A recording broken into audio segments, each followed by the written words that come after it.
હાલો મિત્રો બધાય કેમ છો? અત્યારે આપણે આવી ગયા છે દીવની અંદર. તમે જોઈ શકો છો અત્યારે આપણે થોડીક જ વારની અંદર આપણે દીવમાં એન્ટ્રી કરીશું. તો આ દીવ આવેલું છે આપણે ઉનાથી માત્ર 8 કિલોમીટરની દૂરી ઉપર આવેલું છે આ દીવ.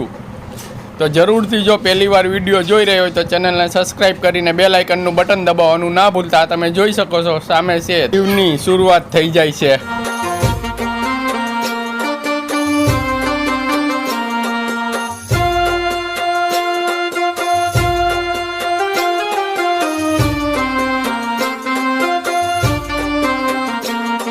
તો અત્યારે આપણે ફાઇનલી દીવ રોડ ઉપર ચડી ચૂક્યા છે. તમે જોઈ શકો છો સામે હવે થોડીક જ વારમાં આપણે જે નાગવા એરપોર્ટ કહેવાય ત્યાં આપણે પહોંચી જશું.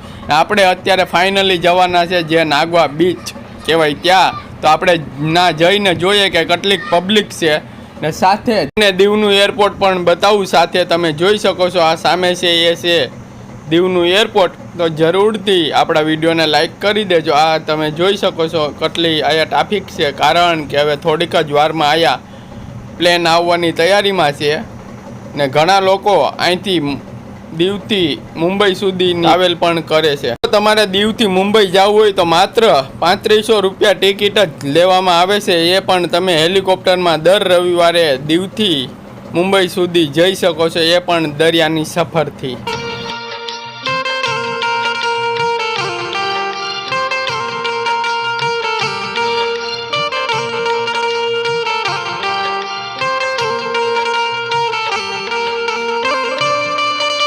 અત્યારે આપણે ફાઇનલી આપણે પહોંચી ચૂક્યા છે જે નાગવા સર્કલ કહેવાય ત્યાં.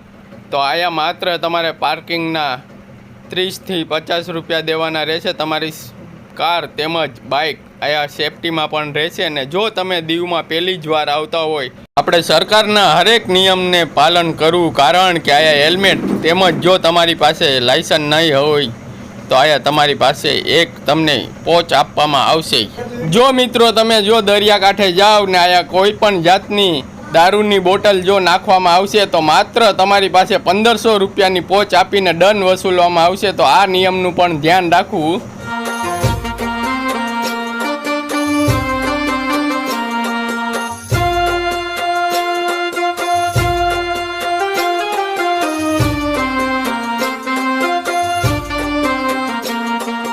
હાલો ફ્રેન્ડ કેમ છો? અત્યારે આપણે આવી ગયા છે દીવની અંદર નાગવા બીચ. તમે જોઈ શકો છો મિત્રો. તો ચાલો હું તમને આગળનું બતાવું. એ પહેલાં આપણે નવા હોય તો ચેનલને સબસ્ક્રાઈબ કરીને બેલ આઇકનનું બટન દબાવવાનું ના ભૂલતા મિત્રો. તો મિત્રો તમે જોઈ શકો છો અહીંયા ઘણા લોકો બહારથી પણ ફરવા આવ્યા છે ને એ હરેક વ્યક્તિ અહીંયા નિયમનું પાલન પણ કરે છે, કારણ કે કોઈ પણ જાતની અહીંયા મિસ્ટેક કરવામાં આવે તો ભારે માત્રામાં દંડ વસૂલવામાં આવે છે આ દીવની અંદર.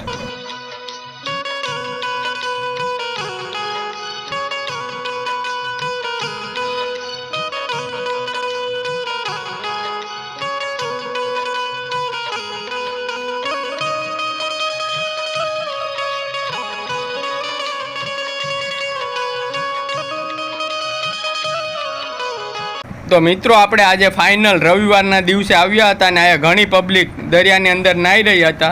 ને જો તમે નાના બાળકોને સાથે લાવો તો સેફટી સાથે આ દરિયાની અંદર ઉતારવા, કારણ કે અહીંના મોજા પણ બહુ જ ખતરનાક હોઈ શકે છે.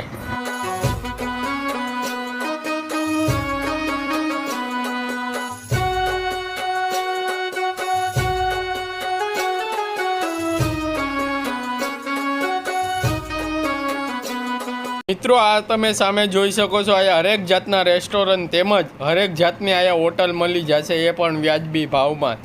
બસ અહીંયા એક જ તમારે ખાલી ધ્યાન રાખવાનું છે. જો તમે ડ્રિંક કરતા હોય તો કોઈ પણ જાતની કાચની બોટલ બીચ ઉપર નાખવી નહીં, નકર તમારી પાસે મોટી માત્રામાં દંડ વસૂલવામાં આવશે. આ તમે બધાય જોઈ શકો છો. કોઈ પણ વ્યક્તિ અહીંયા ડ્રિંક નહીં કરતા હોય, કારણ કે અહીંયા બોર્ડ પણ મારેલા છે દીવ સરકારે.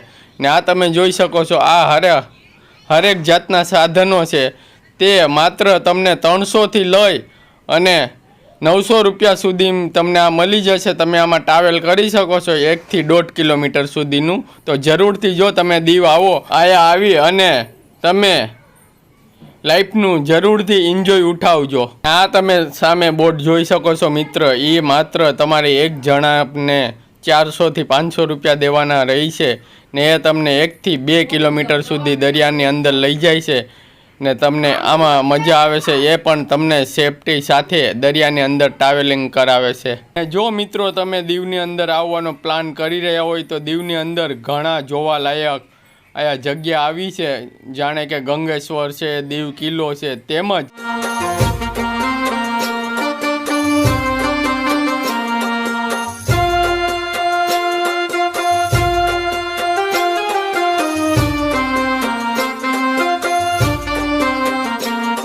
જો મિત્રો તમે દીવમાં આવવા માંગતા હોય એ પણ ફેમિલી સાથે ને આનો દીવ બીચનો આનંદ ઉઠાવવા માંગતા હોય તો તમારા નાના બાળકોની પહેલાં સેફટી રાખી અને ને મિત્રો હું તમને એ પણ જણાવી દઉં કે આ દીવ આપણે માત્ર ઉનાથી 8 થી 9 કિલોમીટરની દૂરી ઉપર આવેલું છે ને આપણે જ્યારે દીવ પહોંચી જશું ત્યાંથી આપણે નાગવા બીચ માત્ર 8 કિલોમીટરની દૂરી ઉપર આવેલું છે. તો જરૂરથી આ નાગવા બીચમાં વિઝિટ કરજો ને તમારી લાઈફનો એન્જોય પણ ઉઠાવજો. આ તમે જોઈ શકો છો ઘણા લોકો એની લાઈફનો એન્જોય ઉઠાવી રહ્યા છે અને આ બધાય છે તે લોકો બહારના જ છે, કારણ કે અહીંયા કોઈ લોકલ વ્યક્તિ તો ફરવા ન આવે, તમને ખબર જ હશે, કારણ કે આપણી બાજુમાં હોય ત્યાં. આ તમે જોઈ શકો છો મિત્રો સામે આપણે હું હમણાં તમને બતાવું, આ છે ઓફિસ આપણે જે તમે આ દરિયામાં જવા માંગતા હોય ને કોઈ પણ સાધન બોટ તેમ અહીંયા આપણે ગાડી બીચ ઉપરની ગાડી આવે તે પણ ચલાવવા માંગતા હોય તો આ ઓફિસેથી માત્ર તમારે ટિકિટ લેવાની રહેશે.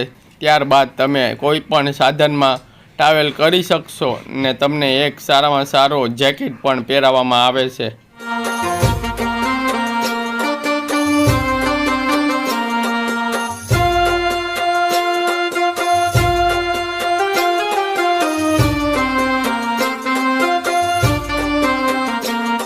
ને હા મિત્રો, જો તમે નાગવા બીચ ઉપર રોકાવા માંગતા હોય તો અહીંની ફેમસ હોટલ જે રાધિકા રિસોર્ટ કહેવાય તે તમને એક્ઝેક્ટલી આપણે જે નાગવા બીચનો ગેટ જોવા મળે છે ત્યાં એની સામે જ તમને મળી જશે. ના પણ તમારું દરેક જાતનું વ્યાજબી ભાડું લેવામાં આવે છે.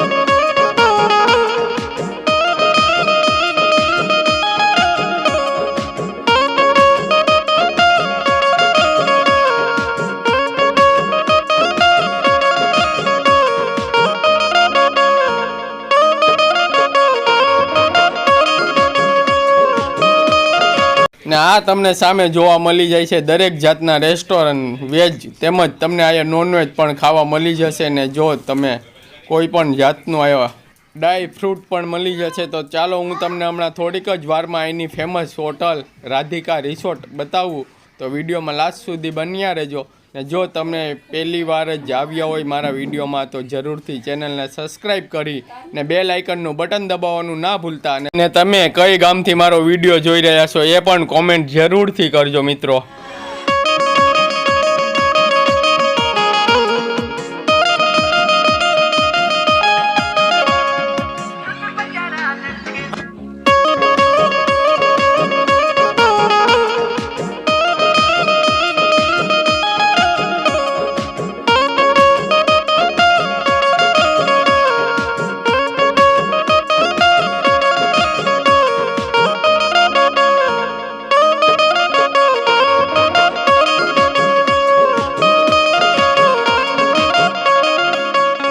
તો મિત્રો તમે આ જોઈ શકો છો, આ છે કસ્ટમર હોટલ ને આ માત્ર 3 વર્ષ પહેલાં જ આ હોટલ બનાવવામાં આવી હતી ને આના પછી હું તમને જે હોટલ બતાવું તેનું નામ છે રાધિકા રિસોર્ટ. તો જરૂરથી કોમેન્ટ કરવાનું ના ભૂલતા મિત્રો.